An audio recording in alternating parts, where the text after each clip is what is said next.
alien soldiers laugh at human myths until their general reveals the archives.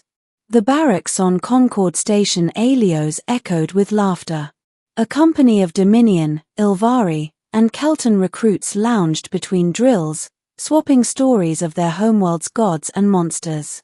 It had started innocently enough, tales of sand serpents that swallowed caravans whole, or thunder spirits that split mountains with their fury. Then someone asked the humans. Private Mara Collins looked up from polishing her rifle, a smirk on her lips. "We've got plenty. Ever hear of dragons?"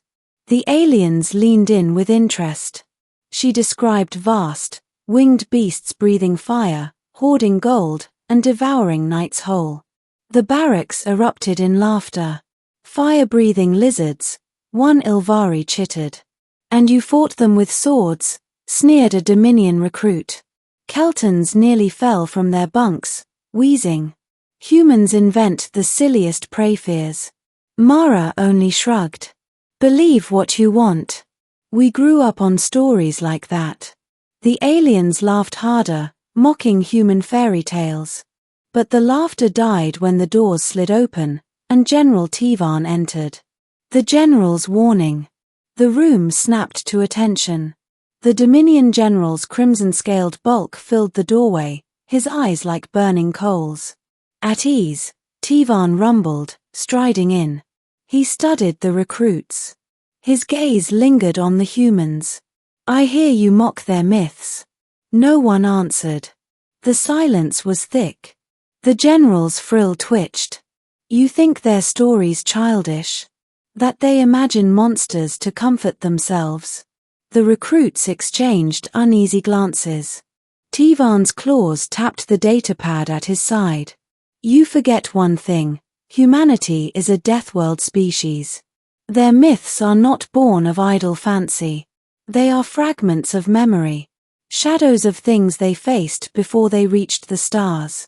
The aliens stiffened.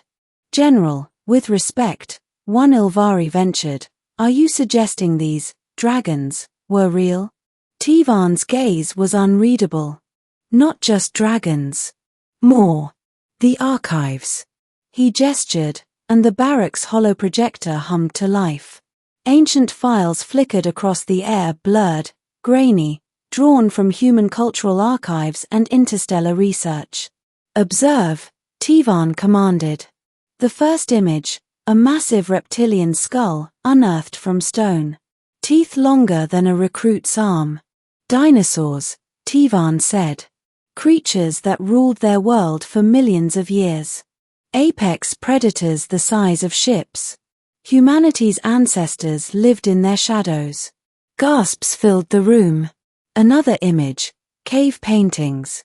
Figures of men with spears facing mammoths, saber-toothed cats, dire wolves.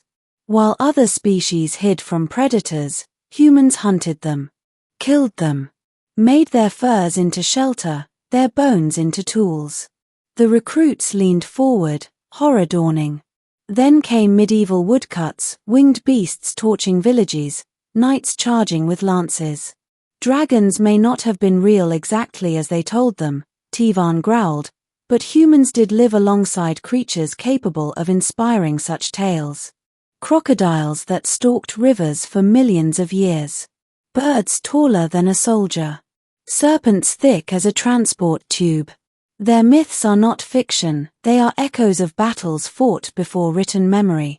Uneasy silence. The aliens no longer laughed. A Dominion soldier raised a trembling claw. "General, are you saying humans trained themselves on monsters?" Tivan nodded slowly. "Do you wonder why they do not fear the galaxy as you do? Why they can stand against Valens, Strixhounds, and Con Raiders? It is because every story they tell carries the blood memory of survival. Where you see children's tales, I see field manuals." Mara Collins smirked faintly. "Told you. A myth made flesh." As if to drive the lesson home, an alarm blared through the barracks. "Raiders in Docking Bay 3. All cadets to arms." The recruits scrambled. Weapons were grabbed, Boots slammed against deck plating. The humans moved with a steady calm that unsettled the others. When they reached the bay, chaos reigned. Raiders had breached with plasma cutters, monstrous forms swarming in. The recruits hesitated until the humans charged first. "Hold the line," Mara shouted, hurling a grenade into the breach. She dove low, firing controlled bursts, movements fluid, fearless. The aliens faltered, terrified by the sheer ferocity of their attackers. But then they saw the humans moving like their own myths come alive, dragonslayers in flesh and blood. Mara slammed her rifle butt into a raider's mandible, drew a combat knife, and gutted the beast with savage precision. The recruits rallied. Dominion claws tore. Ilvari venom sprayed. Kelton spines bristled. But always, at the center of the fray, the humans pushed forward, eyes alight with that same ancient fire. The raiders broke. The breach sealed. Aftermath. The recruits stood panting among the bodies. Their nerves still shook, but their eyes all turned toward the humans, blooded, grinning, alive. General Tivan arrived, surveying the scene. His gaze swept the carnage, then the recruits. "Now you understand," he said, voice like stone. "Humans carry their myths into battle. And they make the rest of us believe them." No one laughed at human stories again. Epilogue.